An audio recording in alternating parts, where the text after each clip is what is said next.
NBC presents transcribed Frank Lovejoy in Nightbeat.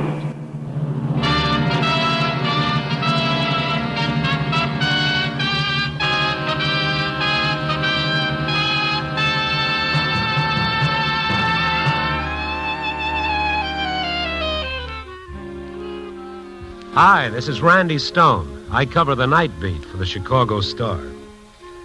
And sooner or later, on any given night, you'll find me wandering across a neon-lighted wilderness on South State Street known as Skid Row, where all good dreams come home to die.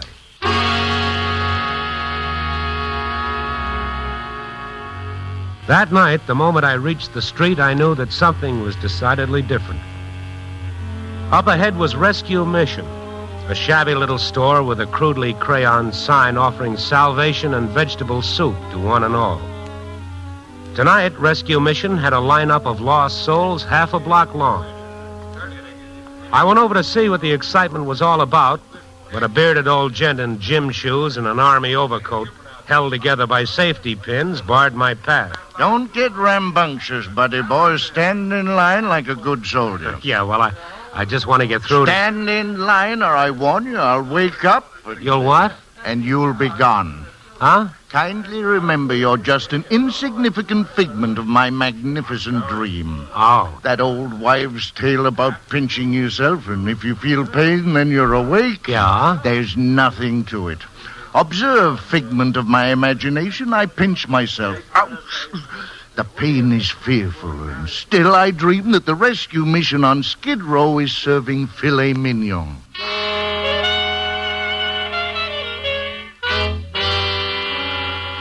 Yeah, it was true.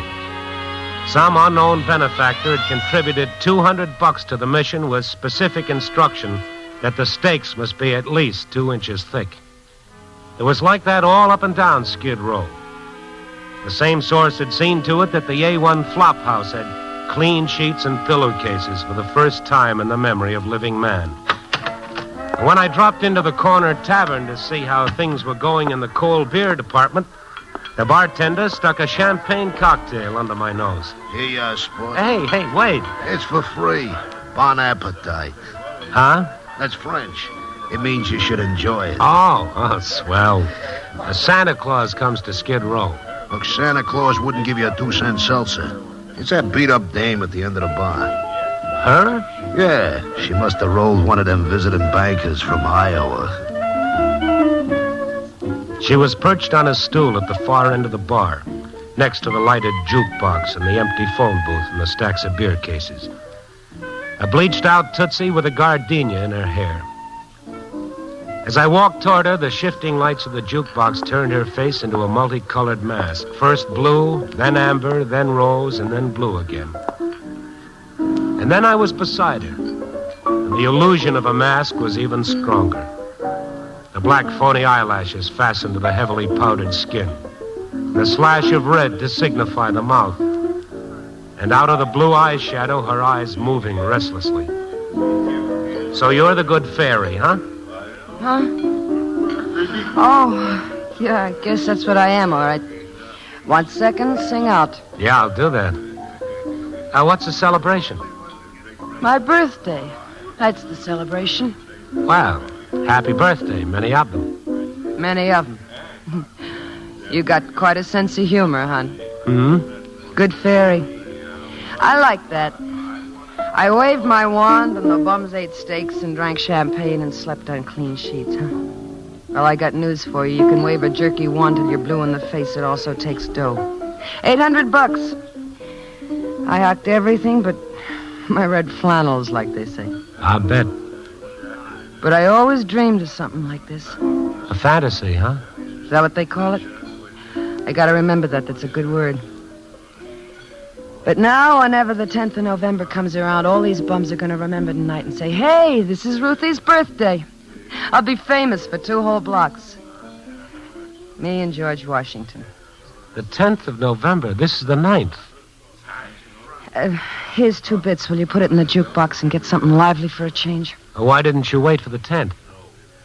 Because the truth of the matter is, if I waited for the 10th, there wouldn't be no celebration. Why? Will you go to that jukebox already and get some... Hey, what's that? It's the phone booth over there. Will somebody get the phone? Well, I won't answer it. I won't. Hey, what's with you? I just won't answer it, that's all. You understand? It can ring all night and I won't answer it. I just won't. Ruthie, come back here.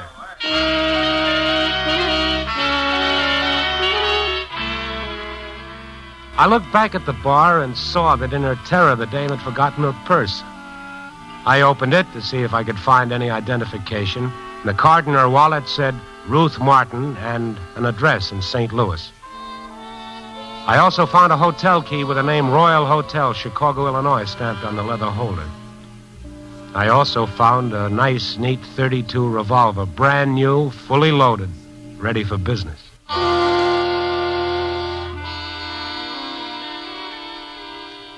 They called this hotel the Royal for the same reasons they call a fat man Tiny. I parked myself in the cramped little lobby and waited. A little before 11, Ruth Martin entered the lobby, asked for a key at the desk, and rang for the automatic elevators. I went on over. Hi, Ruth. Oh, it's you. Yeah, me. Your purse. Thanks. I went back to the bar and it was gone. I thought you turned out to be a common thief. You'll find everything there. I didn't even steal a bullet from the gun. Well, that's real considerate, and I thank you kindly.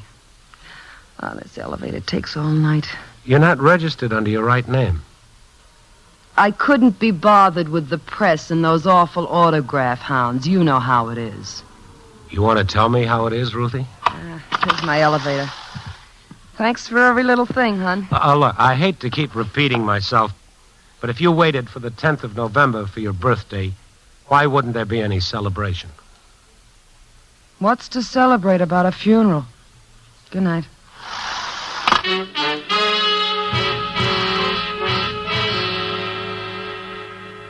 I took the stairs behind the elevator. The second-floor hallway was a dark, narrow passage with a raw electric light casting a faint glow over the double rows of sealed doors.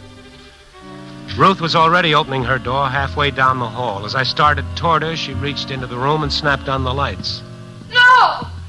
No! I ran the rest of the way.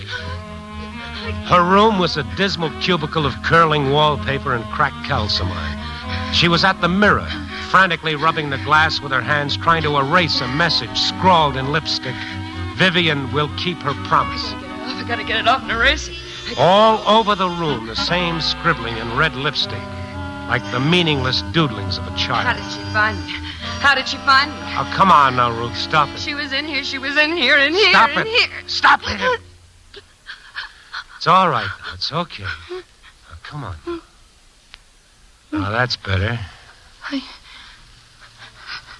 only moved into this dump this morning. I didn't even unpack yet. I didn't tell anyone I was here. I used a phony name, and she still found me. Vivian, that's her name? Yeah. Well, who is she? Vivian Clark. We were kids together. Gee, kids are crazy. What they don't know about the world would fill a book. Little girls.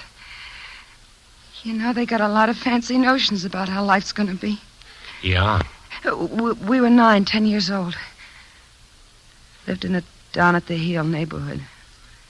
A lot of rooming houses and little hotels. And there were these dames who was always getting drunk and fighting. What do I have to do? Draw you a picture? No picture, Ruth. And then one day some cops brought the wagon for one of these women. She was celebrating her 30th birthday in a big way. Shouting, cursing. They came and dragged her away. And she was ugly. So ugly. And I remember we stuck our fingers in our ears not to hear her screaming. And the way she looked, I said to Vivian, promise me if I ever turn out like that, for my 30th birthday, you'll kill me. Kids. The ideas they have. How corny can you get? All right, Ruth. All right. Come on now. Yeah. Gee, I'm sorry. It's all right. And you think that Vivian... I don't think. I know. You saw what she wrote on the mirror.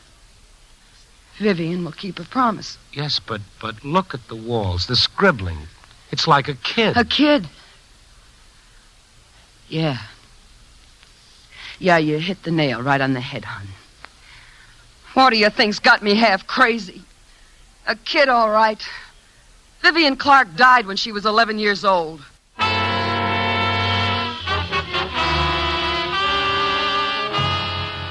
That was a small statement that called for coffee, strong and black.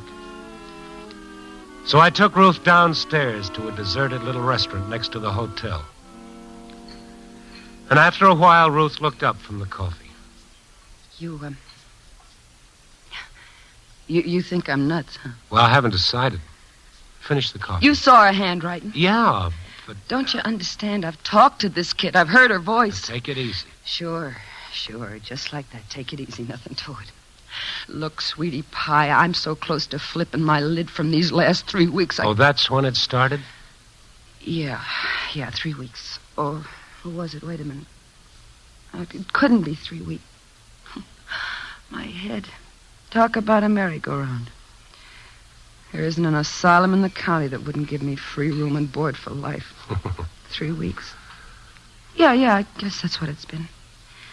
I was out in the town with Jerry Myers. Jerry Myers? A little tin horn character in St. Louis.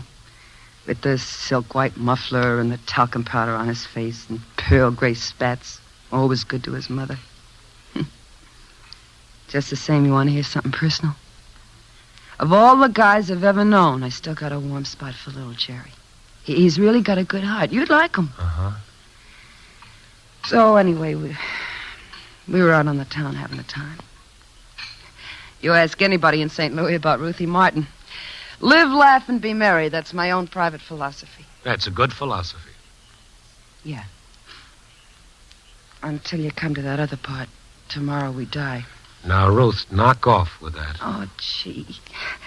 I was never like this before. You were telling me about 3 weeks ago. Oh, yeah, that night, that first night. Boy, did I get stinking that night. Me and Jerry. Sweet little guy. It must have been 4 a.m. when I got back to my room, and I just flopped across my bed and passed out like I'd been hit with an atom bomb or something. Anyway, I don't know if an hour passed, or a minute, or even a second. But all of a sudden, I knew the phone was ringing. I didn't want to wake up, but it kept ringing, and I knew if I didn't answer, it'd ring all night. Yeah? Hello, Ruthie. I called to tell you I'm going to keep my promise, like I said. What promise? You got a birthday in 3 weeks. So? You'll be 30 years old. Hey, that's a lie, a rotten lie. I'm 26 and I can prove it with birth certificates and other papers. Who is this? You know. You sound like a kid. Sure. What's a kid calling in the middle of the night for? Who is this? Don't you really recognize my voice? Vivian Clark. I don't know any... What? Who did you say? I just wanted to remind you of your birthday. Hey, what kind of a gag is this? Vivian Clark is dead. And to tell you I'll be seeing you like I promised. You remember my promise, Ruthie?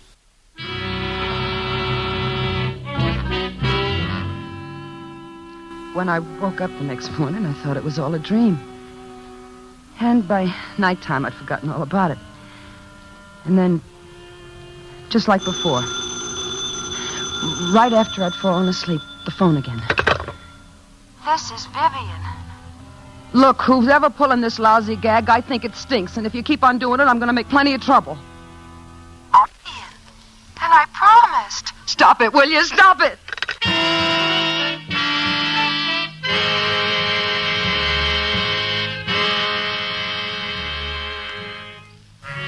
From then on, Every night a call. After about 10 days of that, I couldn't take it anymore. So one night on the spur of the moment, I decided to clear out. Without saying anything to anybody, I packed a bag and grabbed the night train for Kansas City. I got in around 2 a.m. and just looking at a town where no one knew me or anything about me made me feel better. I found a nice hotel. I took a hot shower and had a little nightcap. And I really felt okay. Ready for the first good night's sleep in a long time.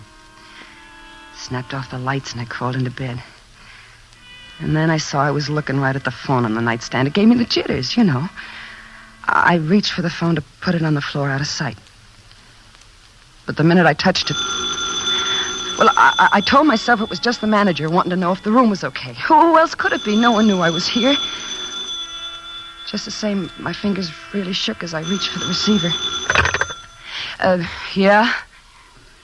This is Vivian.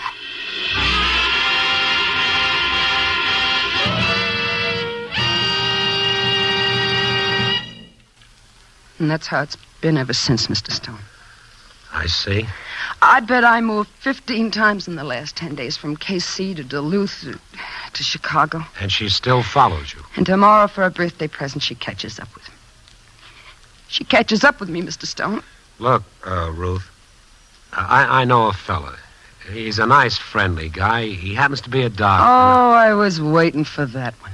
A real nice guy, complete with straitjacket and butterfly net, huh? Oh, no, Oh, you're it's wrong. all in my head. Sure thing. I didn't say that. But you saw yourself what she did to my room. If I'm nuts, so are you. Yeah, that could be. Well, I'm not going to any witch doctor. So let's move on to suggestion number 2. Well, let's face it. It is possible that someone is behind this. That somehow or other you've been followed from place to place. For Pete's sake, how? With mirrors? I don't know. I'm just trying to help you. Yeah, I'm sorry, hon. Okay. You got a nickel? Huh? I'm going to call an old gal named Mrs. Ferguson who works the night shift on the rewrite desk down at the paper. Why? Well, you're going to have to borrow her apartment for the night. I don't get it. We'll go straight to the apartment from here. You won't go back to the hotel to check out or even pick up your suitcase. Now, I'll do it for you later. We'll even give the cabbie a phony address a few blocks away from the apartment. We'll walk the rest of the way. There won't be a chance for any other person in all the world to know where you are. And if Vivian Clark calls you there, well, baby, we're both going to this doctor.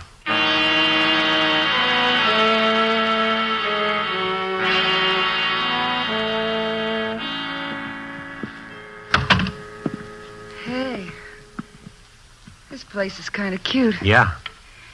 You get so tired of hotel rooms. They're lonely. Uh-huh. Say, you think she's gotten the aspirin in the medicine cabinet? I got a headache to end all headaches. Boy, I'm really knocked out. Well, why don't you take a hot bath and try to get some sleep? I'll go and get your suitcase. I just hope the minute you're gone, the phone don't ring. It won't ring, Ruthie. Double lock the door. Hey. Hmm? Why are you doing all this? Oh, well, I'm an overage Boy Scout. No, I'm serious. Well, I don't know. I guess maybe you've been hit on the head long enough. Maybe that's it. Look, before you go, would you kiss me? Not hard, not ugly, just soft and sweet. For luck. For luck, Ruthie.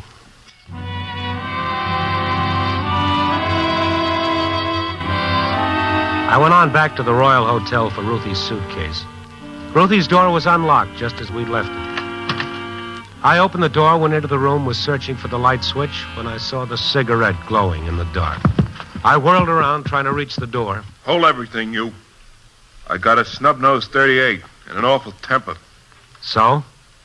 Where's the little lady? Ruth or Vivian? I'm a fellow who likes a straight answer, you. Where's Ruth Martin? I'd much rather talk about Vivian. Are you behind it? What have you done with Ruth Martin? Listen to me. I'm going to be very distinct and precise, you, like H.V. Callenmore or somebody. Once more, I'm going to ask you. Then I'll remain silent for a reasonable length of time. Then, if you have an answer to my satisfaction, I'll kill you. What have you done with Ruth Martin? Sport, take my word for it. I never been more serious in my life. Where is she? Where is she? Where's Ruth? Will you tell me, please? Please, mister. Toss the snub-nosed 38 on the floor and we'll talk. I haven't harmed her. She's okay. Where is she? The gun. No. It's the only way. All right. Thanks. Where is she? You sure she's okay? Why'd she run off like that? Wait. Let's get some light on the subject. It's better. Oh, I'm sorry I got so much of my blood on your white silk muffler. Oh, that's okay. I got half dozen more than it. Oh, you're being humorous. Yeah, that's what I'm being, all right. Talcum powder, pearl gray spats, good heart. Mm-hmm. Well, I suppose love sometimes softens the picture. Huh? Jerry Myers, huh? Yeah, that's right. Hey, where's Ruthie? Who are you? A reporter. She turned to me for help. What's with that screwy Dave? What's the matter with that babe? She tilted or something? What do you mean? Well, I've been going loony trying to find her. Then tonight I finally traced her to this dive. I come here, she's gone. I wait, and you show up. I thought, well, you must have done something to the broad. Oh, no, she's okay. Love. What you said before, something about love. Oh, did I? What kind of routine is that, you? Ruthie don't love nothing but a good time, and the same for me, so don't make a motion picture of it. Hey, where is she, you? You ever hear her mention a kid named Vivian Clark? The name's totally unfamiliar. Uh-huh. When I spotted you in this room, I started thinking maybe that there was a racket going on. I don't follow you. The only thing I don't get is this scribbling on the wall. Oh, yeah. Hey, what about that stuff? Looks like it. I'll get it. Yeah. This is Vivian. What? Hey, what's the matter, you? I know where Ruth is. I'm going to see her now. It's her birthday, and I promised I would. Hello. Hey, what is it? Tell me. Come on, quick.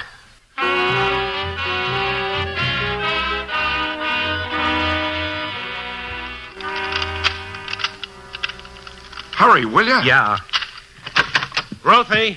I'm back here in the bedroom, Mr. Stone. The bedroom? Don't let it trouble you. Come on.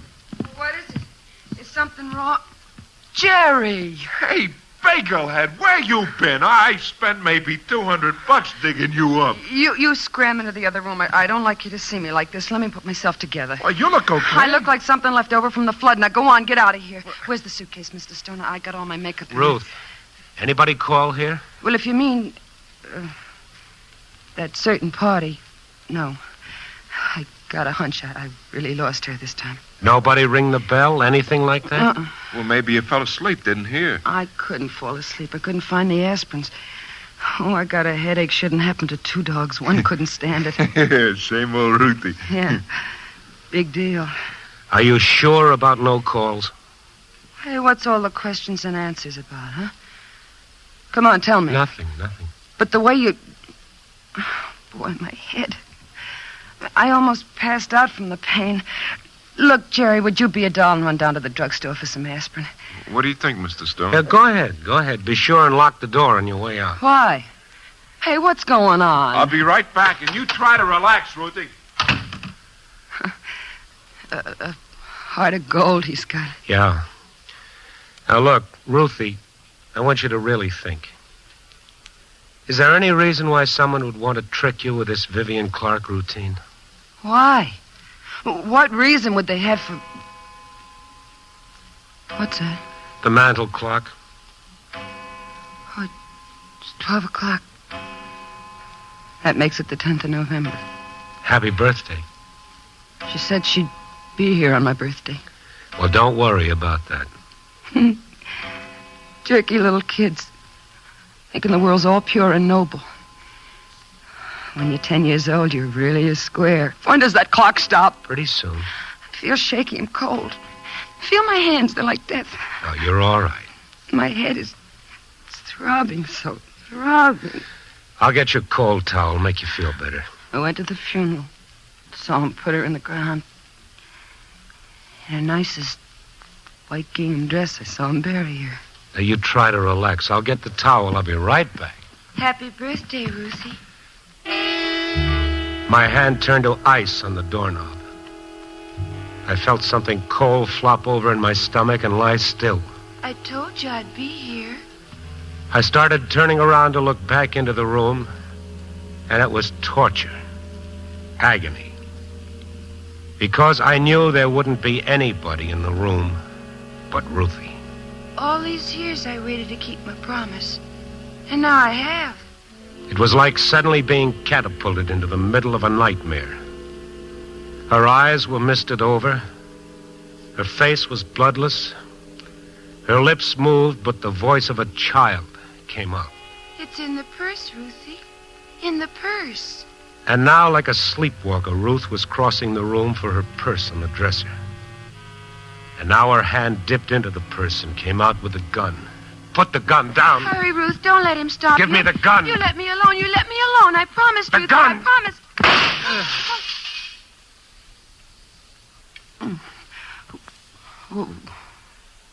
What was that? Ruthie, you, What happened? What are you doing with my gun? it went off by mistake. Look what it did to Mrs. Ferguson's mirror. It woke me up. Yeah. I feel funny. Weak. So tired. Well, you lie down again and... Don't laugh at me, but I feel like having a good old-fashioned cry. And I don't know why. Hey, what happened? I heard a shot. Ruthie. Hey, what is it, you? Hey, come on, don't cry. Come on, baby. Hey, don't cry, you. Oh, let her cry, Jerry. Poor kid, she's got it coming.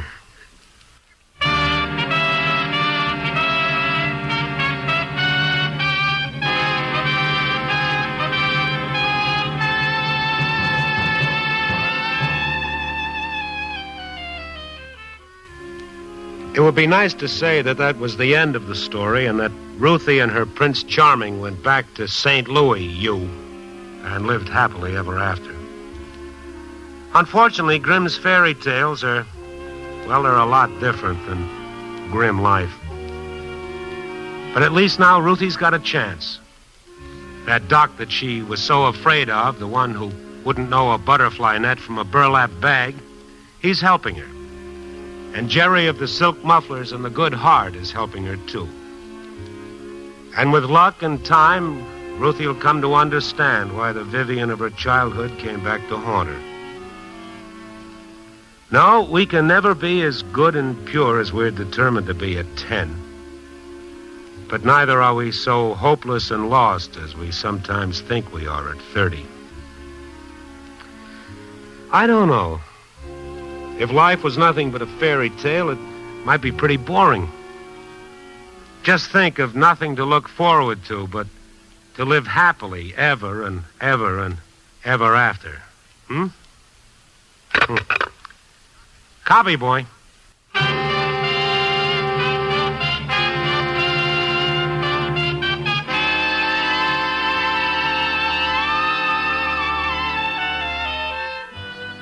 Nightbeat, starring Frank Lovejoy, is produced and directed by Warren Lewis. Tonight's transcribed story was written by Larry Marcus with music by Robert Armbruster. The part of Ruth and Vivian was played by Joan Banks. Others featured were Tudor Owen, Lou Krugman, and Jeff Corey.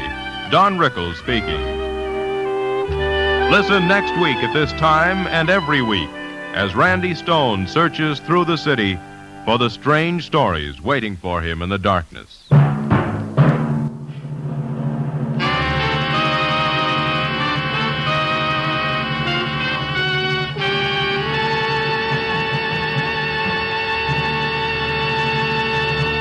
Nightbeat came to you from Hollywood.